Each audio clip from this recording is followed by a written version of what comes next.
Hello students, मैं हूँ राबिया। आज हम स्टार्ट करने जा रहे हैं बायोलॉजी का एक नया चैप्टर जिसका नाम है cell the unit of life. तो पहला टॉपिक है हमारा व्हाट इज़ सेल। सेल क्या होता है? जब आप अपने आसपास देखते हैं तो आपको लिविंग और नॉन लिविंग दोनों चीज़ें नज़र आती हैं। आपने ज़रूर सोचा होगा आखिर क्या वजह है कि किसी चीज़ को लिविंग बनाती है और नॉन लिविंग चीज़ में क्या कमी होती है। इस सवाल का जवाब ये है कि हर लिविंग ऑर्गेनिज्म में लाइफ की बेसिक यूनिट मौजूद होती है जिसे सेल कहते हैं। सारे लिविंग ऑर्गेनिज्म सेल से मिलकर बने होते हैं। कुछ ऑर्गेनिज्म सिर्फ एक सेल से बनते हैं, उन्हें यूनिसेलुलर कहते हैं, और कुछ ऑर्गेनिज्म बहुत सारे सेल से मिलकर बनते हैं, जैसे ह्यूमन हो गया, उन्हें मल्टी सेलुलर ऑर्गेनिज्म कहते हैं। यूनिसेलुलर ऑर्गेनिज्म खुद इंडिपेंडेंटली जी सकते हैं, लाइफ के सारे एसेंशियल फंक्शन परफॉर्म कर सकते हैं। अगर सेल के स्ट्रक्चर कंप्लीट ना हो तो इंडिपेंडेंट लिविंग पॉसिबल नहीं होती। इसलिए सेल को भी लिविंग ऑर्गेनिज्म का फंडामेंटल एंड स्ट्रक्चरल यूनिट कहा जाता है। एंटोन वान लीवनहुक ने सबसे पहले लिविंग सेल को देखा और डिस्क्राइब किया। बाद में रॉबर्ट ब्राउन ने न्यूक्लियस डिस्कवर किया। माइक्रोस्कोप की इन्वेंशन और फिर इलेक्ट्रॉन माइक्रोस्कोप के डेवलप से सेल की इंटरनल स्ट्रक्चर की सारी डिटेल को समझाया गया। अब है सेल थ्योरी। 1838 में मिथियास स्केल्डन, जो एक जर्मन के बॉटनिस्ट थे, उन्होंने बहुत सारे प्लांट को स्टडी किया और ऑब्जर्व किया कि सारे plants different type of cell से बने होते हैं जो मिलकर टिश्यू बनाते हैं। लगभग इसी टाइम पर थियोडर शिवान 1839 में, जो एक जर्मन के जोलॉजिस्ट थे, उन्होंने एनिमल के सेल को स्टडी किया। उन्होंने बताया कि सेल के बाहर एक थिन आउटर लेयर होती है जिसे आज प्लाज्मा मेम्ब्रेन के नाम से जानते हैं। उन्होंने ये भी कंक्लूड किया कि सेल वाल सिर्फ प्लांट का यूनिक फीचर होता है, एनिमल के अंदर सेल वाल नहीं होती। ठीक है, इस ऑब्जर्वेशन के बेस पर स्केल्डन और शिवान स्केल्डन और शिवान ने मिलकर सेल थ्योरी प्रपोज की।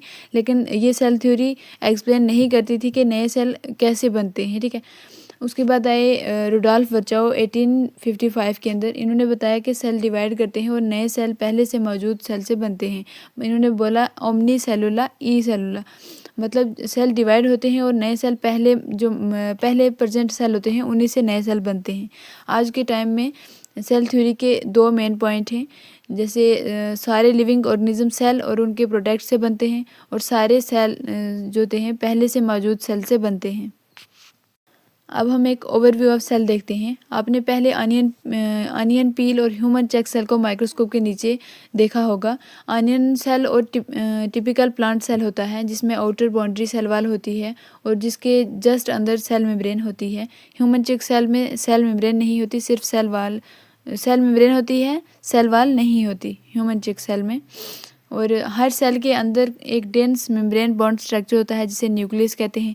न्यूक्लियस के अंदर क्रोमोसोम होते हैं जिनमें जेनेटिक मटेरियल जैसे डीएनए पाया जाता है। ठीक है, जिन सेल में मेम्ब्रेन बॉन्ड न्यूक्लियस होता है उन्हें यूकैरियोटिक सेल कहते हैं, और जिनमें न्यूक्लियस मेम्ब्रेन बॉन्ड नहीं होता उन्हें प्रोकैरियोटिक सेल कहा जाता है।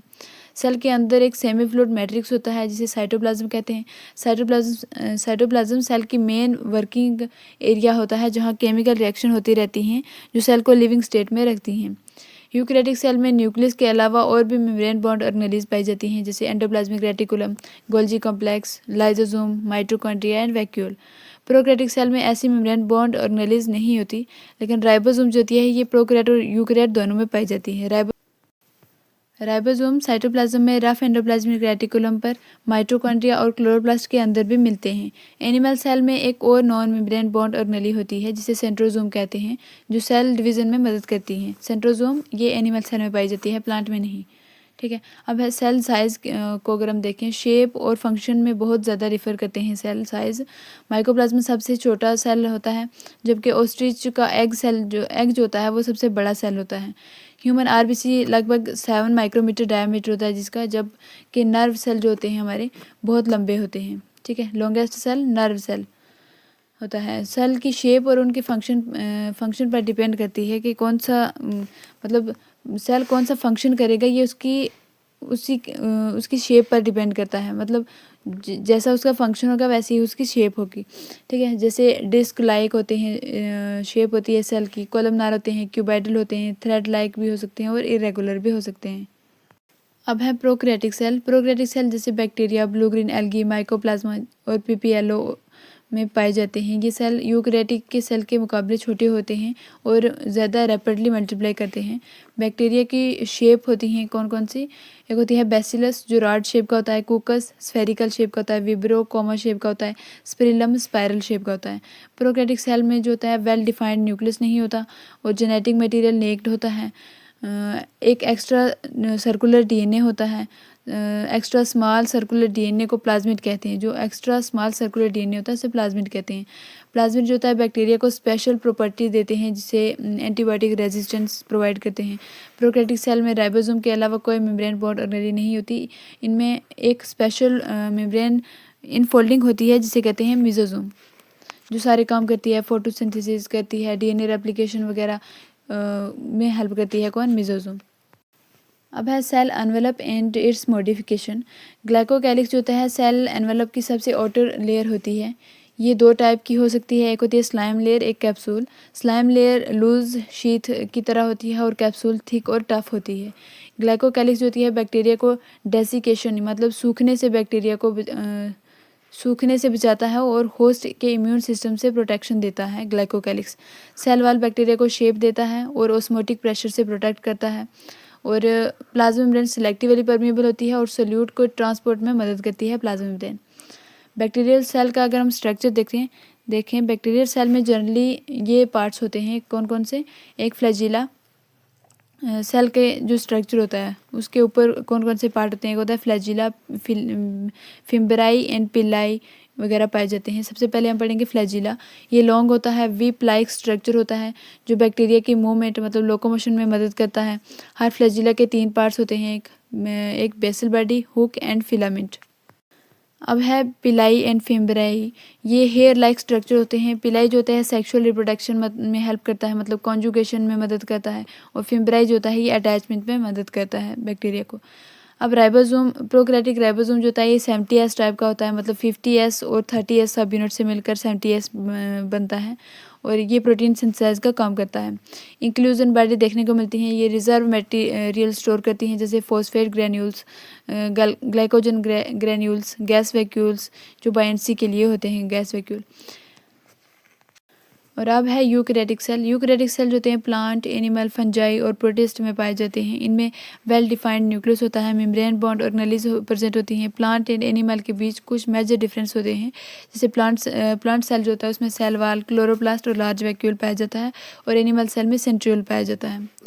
सेल मेम्ब्रेन जिसे प्लाज्मा मेम्ब्रेन भी कहते हैं। सेल मेम्ब्रेन एक थिन, इलास्टिक और सिलेक्टिवली परमेबल मेम्ब्रेन होती है। इसका स्ट्रक्चर फ्लूइड मोज़ेक मॉडल से एक्सप्लेन किया जाता है जो सिंगर एंड निकोलसन ने दिया था।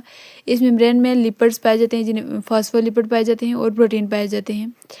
सेल मेम्ब्रेन का मेन काम होता है सेल को बाउंड्री प्रोवाइड करना, ट्रांसपोर्ट कंट्रोल करना और सेल रिकॉग्निशन में मदद करना। अब है सेल वाल। सेल वाल जो होता है सिर्फ प्लांट सेल में होती है। ये मेनली सेल्यूलोज से बनी होती है। इसका फंक्शन होता है सेल को शेप और रिजिडिटी देना, प्रोटेक्शन में हेल्प करना, टर्गिडिटी जो होती है मेंटेन करके रखना सेल के अंदर। ये किसका काम है? सेल वाल का। अब है endoplasmic reticulum. Endoplasmic reticulum main एक नेटवर्क होता है। 2 टाइप के होते हैं एंडोप्लाज्मिक रेटिकुलम, एक होता है रफ एंडोप्लाज्मिक रेटिकुलम, एक smooth endoplasmic reticulum. Rough endoplasmic reticulum जो होता है उसमें राइबोसोम अटैच होते हैं जो प्रोटीन सिंथेसाइज करते हैं और स्मूथ एंडोप्लाज्मिक रेटिकुलम जो लिपिड सिंथेसाइज करता है और डिटॉक्सिफिकेशन करता है। जो मसल सेल होते हैं उनमें जो स्मूथ एंडोप्लाज्मिक रेटिकुलम है उसको सार्कोप्लाज्मिक रेटिकुलम कहते हैं। अब है गोल्जी अपरेटस। गोल्जी अपरेटस होते हैं फ्लैटेंड सैक से मिलकर बनते हैं। इनका जो मेन फंक्शन होता है प्रोटीन और लिपिड्स को मॉडिफिकेशन करना, पैकेजिंग में मदद करना, सिक्रीशन करना। गोल्जी सेल को पोस्ट ऑफिस भी कहते हैं सेल का, ठीक है। अब है लाइजोसोम। जो लाइजोसोम है ये इसमें एंजाइम फिल्ड वेसिकल्स होते हैं। ये एंजाइम फिल्ड वेसिकल है, ये वेस्ट मटेरियल को डाइजेस्ट करता है, डैमेज और नली को डिस्ट्रॉय कर देता है और इसे सुसाइडल बैग भी कहा जाता है। अब है वैक्यूल्स। प्लांट सेल में वैक्यूल जो होता है बहुत लार्ज होता है। इसमें सेल का सैप, वेस्ट, पिगमेंट वगैरह स्टोर होती हैं। एनिमल में वैक्यूल या तो छोटी होती है और या एब्सेंट होती है, ठीक है एनिमल। अब है माइटोकॉन्ड्रिया जो मेम्ब्रेन बॉन्ड ऑर्गेनेली होती है। इसमें आउटर जो मेम्ब्रेन होती है वो स्मूथ होती है और इनर मेम्ब्रेन फोल्ड्स बनाती है जिसे क्रिस्टी कहते हैं। माइटोकॉन्ड्रिया को power house of the cell भी कहा जाता है और ये एटीपी बनाती है। अब है प्लास्टिड। प्लास्टिड जो होता है ये सिर्फ प्लांट सेल में पाए जाते हैं और इनकी टाइप अगर देखें क्लोरोप्लास्ट, क्रोमोप्लास्ट और ल्यूकोप्लास्ट, 3 टाइप के होते हैं। जो क्लोरोप्लास्ट होता है ये फोटोसिंथेसिस में हेल्प करता है, क्रोमोप्लास्ट जो होता है कलर पिगमेंट प्रोवाइड करता है, और ल्यूकोप्लास्ट जो होता है ये स्टोरेज का काम करता है, जैसे स्टार्च, ऑयल वगैरह प्रोटीन को स्टोर करता है। अब है राइबोसोम। राइबोसोम प्रोटीन सिंथेसिस के लिए रिस्पॉन्सिबल होते हैं। प्रोकैरियोटिक राइबोसोम जो होता है 70S होता है और यूकैरियोटिक राइबोसोम 80S होता है। साइटोस्केलेटन जो होता है सेल को शेप प्रोवाइड करता है, मैकेनिकल सपोर्ट देता है और मूवमेंट प्रोवाइड करता है। सीडिया और फ्लैजिला ये लोकोमोशन के लिए होते हैं। इनका स्ट्रक्चर में 9+2 अरेंजमेंट देखने को मिलती है, एक्सोनिम जिसे कहते हैं। सेंट्रोजोम एंड सेंट्रियोल 9+0 अरेंजमेंट देखने को मिलती है इनके अंदर। ये सिर्फ एनिमल सेल में होते हैं। सेल डिवीजन के टाइम स्पिंडल फाइबर बनाने में हेल्प करते हैं सेंट्रोजोम एंड सेंट्रियोल। अब है न्यूक्लियस। न्यूक्लियस सेल को कंट्रोल सेंटर भी, न्यूक्लियस जो होता है इसको सेल का कंट्रोल सेंटर भी कहते हैं। ये ज़्यादातर यूकैरियोटिक सेल में पाया जाता है, जैसे आरबीसी में कुछ सेल में एब्सेंट होता है, लेकिन यूकैरियोटिक सेल में न्यूक्लियस पाया जाता है। इसकी डिस्कवरी की थी रॉबर्ट ब्राउन ने 1831 के अंदर डिस्कवर किया था। और स्ट्रक्चर अगर देखें हम न्यूक्लियस का, 3 पार्ट्स होते हैं इसके स्ट्रक्चर के अंदर। एक न्यूक्लियर एनवेलप जो आउटर मेम्ब्रेन होती है जिसमें, और न्यूक्लियर एनवेलप के अंदर आउटर मेम्ब्रेन होती है। आउटर मेम्ब्रेन जो होती है एंडोप्लाज्मिक रेटिकुलम से कनेक्टेड होती है, और दोनों मेम्ब्रेन के बीच पेरी न्यूक्लियर स्पेस पाया जाता है। न्यूक्लियर पोर मौजूद होते हैं जिसमें से आरएनए और प्रोटीन जो होते हैं न्यूक्लियस और साइटोप्लाज्म के बीच ट्रांसपोर्ट में मदद करते हैं। और जो न्यूक्लियर एनवेलप पाया जाता है ये सिर्फ यूकैरियोटिक में पाया जाता है, प्रोकैरियोटिक में न्यूक्लियर एनवेलप नहीं पाया जाता। अब है न्यूक्लियोप्लाज्म, जो दूसरा पार्ट है न्यूक्लियस का, जिसमें जो सेमी फ्लूइड सब्सटेंस जिसमें भरा होता है। इसमें एंजाइम, न्यूक्लियोटाइड और प्रोटीन प्रेजेंट होते हैं। यहाँ डीएनए रेप्लिकेशन और ट्रांसक्रिप्शन भी न्यूक्लियोप्लाज्म में होती है। अब है न्यूक्लियोलस। ये डेंस, स्फेरिकल और नॉन मेम्ब्रेनस स्ट्रक्चर होता है, जहाँ पर आरएनए सिंथेसाइज होता है। राइबोसोम के सब यूनिट यहीं बनते हैं न्यूक्लियोलस के अंदर। और नीड पॉइंट ऑफ व्यू से ये एक इम्पॉर्टेंट बात यह है कि न्यूक्लियोलस जो होता है ये राइबोसोम फॉर्मेशन के लिए रिस्पॉन्सिबल होता है न्यूक्लियोलस, ठीक है। अब है क्रोमैटिन मटेरियल। न्यूक्लियोप्लाज्म के अंदर क्रोमैटिन फाइबर होते हैं, डीएनए जैसे हो गया, हिस्टोन प्रोटीन से मिलकर बनता है। और क्रोमैटिन 2 टाइप के होते हैं, एक यूक्रोमैटिन, एक हेट्रोक्रोमैटिन।